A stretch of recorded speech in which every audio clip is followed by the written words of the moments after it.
సహోదరులు భక్తి సింగారేఖ పరిచర్య నుండి అనుదిన ధ్యానములు. అలసిన వానికి ఊరడించు మాటలు. నీవు నా దృష్టికి ప్రియుడు అయినందున గనుడు వైతివి. నేను నిన్ను ప్రేమించుచున్నాను. యెషయా 43:4. మనము ఏఫోదు మీది కాంతివంతమైన ప్రకాశమానమైన ప్రశస్త రత్నముల వలె దేవునికి ప్రశస్తమైన వారముగా కాగలము. ఒక నల్లటి బొగ్గు ముక్కను తీసుకుని భూమిలో మిక్కిలి లోతుగా పాతిపెట్టుము. కొన్ని శతాబ్దాల తర్వాత భూమిలోని వేడిమి, ఒత్తిడి వలన ఆ బొగ్గు వజ్రముగా మారును. ఆ బొగ్గు ముక్కయే వేడిమికి, ఒత్తిడికి వజ్రముగా మారినలా ఎంత అధికముగా ఆయన రక్తము మనలను మిక్కిలి విలువగల ముత్యముగా మార్చును.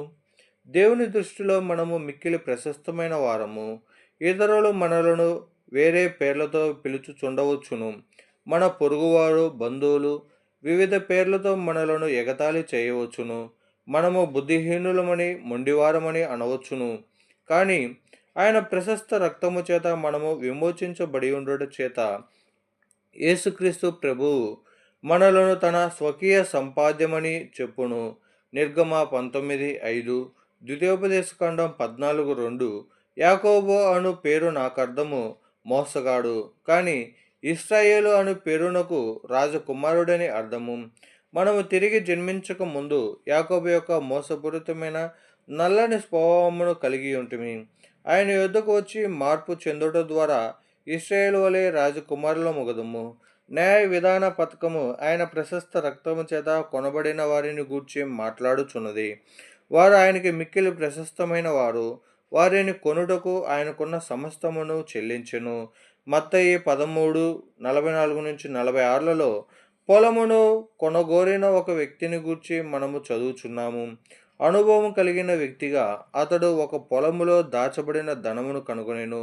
ఆ పొలమును కొనుటకు తనకు కలిగినదంతయు అమ్మివేసెను. అతని కనులు ఆ దాచబడిన ధనమును చూడగలిగెను. అదే విధముగా బెంగుళూరునకు సమీపముననున్న కోలార్లో బంగారం ఉండుట కనుగొనిరి. చాలా సంవత్సరముల వరకు అది బీడు భూమిగా, అడవిగా మాత్రమే ఉన్నది. ఒక దినమున భూగర్భ శాస్త్రమును గురించి కొంత ఎరిగిన ఒక సైనికుడు కోలార్లో కొంత బంగారం కలదని కనిపెట్టును. అప్పుడతడు వెళ్ళి ఆ భూమిని కొనెను. ఆ విధముగా దేవుడు మనలో దాచబడిన ధనమును కనుగొనును. దానిని మన తోటివారు చూడలేరు. వారు మన బుద్ధిహీనతను, బలహీనతలను, పతనములను మాత్రమే చూడగలరు. కానీ మన యేసుక్రీస్తు ప్రభు మన సృష్టికర్తగా మనలో దాచబడిన ధనమును చూడగలడు. మనలను కొనుటకు ఆయన తనకు కలిగిన సమస్తమును ఇచ్చివేసెను. ఆయన తన సింహాసనమును, తన మహిమను విడిచిపెట్టెను. ఆయన శిశువుగానై పశువుల తొట్టిలో పరుండబెట్టెను. ఆయన తనను తాను రిక్తునిగా చేసుకొనెను.